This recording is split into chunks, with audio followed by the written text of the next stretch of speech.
Good morning, everybody. It is Tuesday, May 13th, and we're going to start our prep today for the four different indices we do each morning for you. First, again, a quick reminder that derivatives trading is inherently risky and past performance is not indicative of future returns.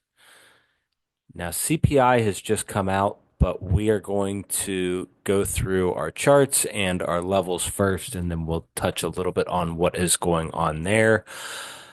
First, in terms of positioning, we review this just weekly, but we'll touch on it again. Bitcoin commercials are net long, and so that tells us to look for more of an upside move, and that's what we've had the last few weeks as we've been watching this positioning take hold. And you guys can see that on the website. For our professional subscribers, you get access to the Sticks Trading website and all of these pieces of information and the charts that go along with them.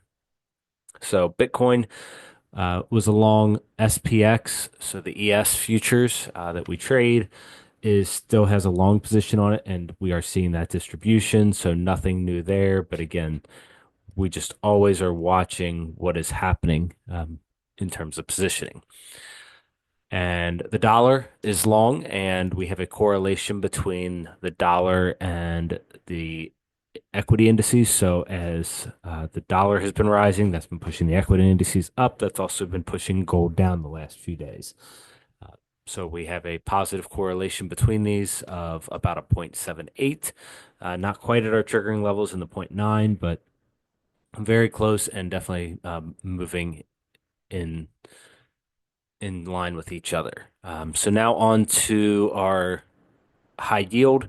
Again, the spreads are widening just a little bit as until we see the blue over the red. So until we see the option adjusted spread over high yield rates, we are not likely going to get any kind of recession. This is what we would look for any kind of recessionary or contraction signals, and we're not seeing that yet. So at the moment, things are more in the clear, but we do have a lot going on from a fiscal and monetary perspective in terms of rates, in terms of policies and debt that has to be refinanced that was refinanced at low levels during COVID. So those are things we will be watching over the coming weeks and months. On to bond volatility, it is coming down. This will be more supportive. Again, we mentioned that yesterday. Um, and we are looking for any kind of upside breakout. So you can see back here when we've come down into this 95 to 88 area, that's typically where we see low bond volatility. But then as we break out, those become downside signals, typically in the equity indices. And so as we're coming back in, we want to watch this closely. On the multi-asset volatility, the VIX did get below 20 yesterday. So now we're going to look for back down to that 1629 where we broke out at the end of March and back in February right after NVIDIA earnings. That's going to be the next key area to watch on volatility, but we are now getting into range compressions and more mean reversion in the markets. CPI today. So we have complacency. We mentioned that we were looking to get into the red zone, and that is why CPI came out. We didn't have the big push up that sustained. We did have a big stop run up, had a big push up for liquidity, but we did not have the positioning. So we know that any longs need to have profit taking as opposed to holding and expecting a 100-point move on CPI, and this is more likely going to be a non-event.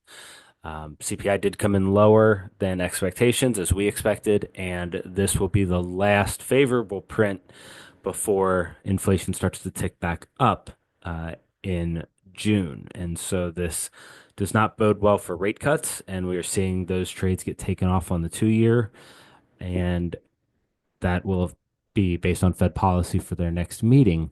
And now traders are pushing that back to September or December. And that's where, when inflation starts ticking back up, we're going to see that likely in June and July, and that is not going to be supportive. So we are looking at more of a stagflationary setup. Systematics, again, I'll just show the chart briefly here, but this isn't going to change for a while. So we're not looking at this changing until late June, early July. We're looking at about $300 to $600 million a day coming in, and over the course of even a month, that is less than 3% of their total portfolio. So we're not really expecting much on that end. And now, just a quick recap as we go into each instrument here for you. You guys can see your levels and where we are. So we're over the line in the sand on the S&P. We'll show here. So yesterday we gave you some key levels of 58.18 and 58.41 quarter. And these were our rotational zones. And you can see when we get over our rotational high, we want to be looking for that long. So as we pulled back to that key area, we had the long. If you missed that, you had it at 18. And if you missed that, you had it at 41. And if you missed the easy 20, 45, and 60-point trades, then it's time to level up your game and get a little bit better. For today, we are looking for rotational price action between 58.50 and 57.61 with our pivot at 58.03. So now we're over 58.50 at the moment. So that tells us to look a little more upside bias with targets at 59.02 and 59.24.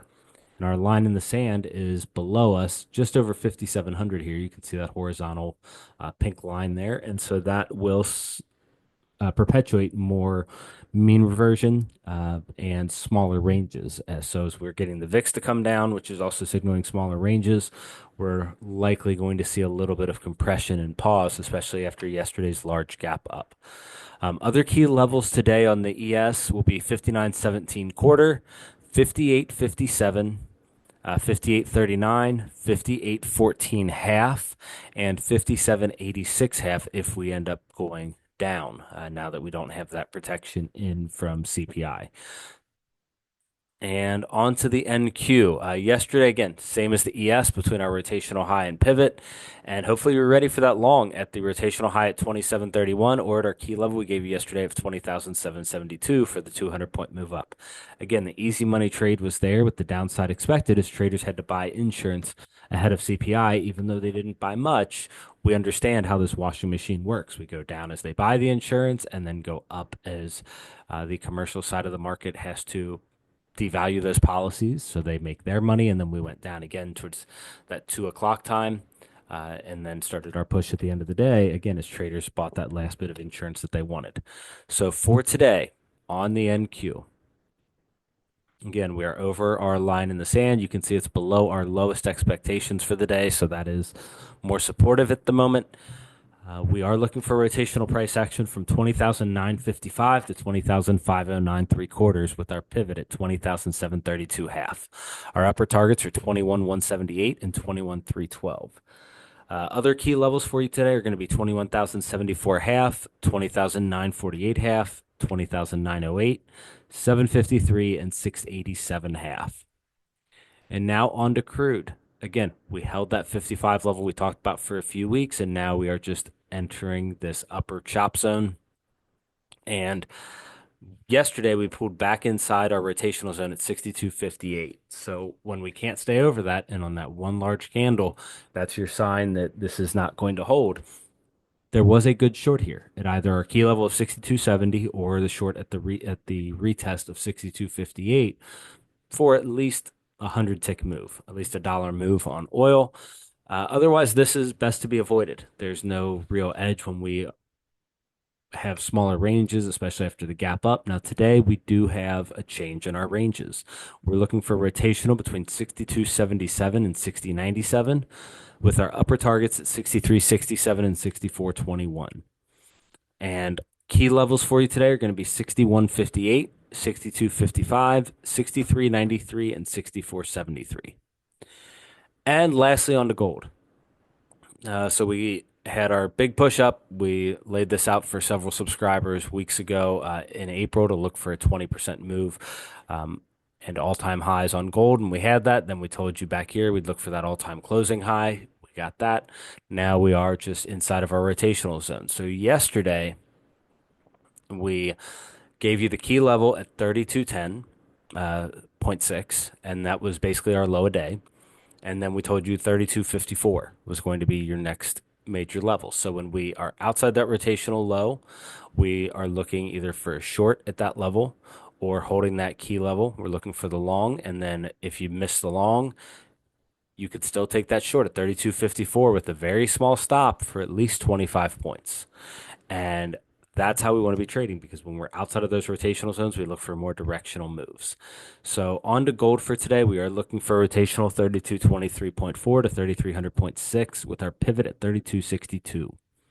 Key levels for you today. Again, 3254 half is the same as yesterday. That one is going to be a key level again today. On the downside, 3199.8 and 3186.4. And as always, guys, remember, control your risk and survive in this game. And if you can do that, you can last long enough to learn the right lessons and begin to trade profitably and then turn this into a winning system for yourself. If you guys are interested, we do have classes continually. The next ones will be starting in the fall. We are in the middle of a session of courses, but if you want access to real-time tools, real-time order flow, and access to our whole system for every instrument. Feel free to check those out. Otherwise, guys, make sure you are using the tools that you do get on the website. So you get COT reports and you get your charts for these four major indices, as well as other tools below.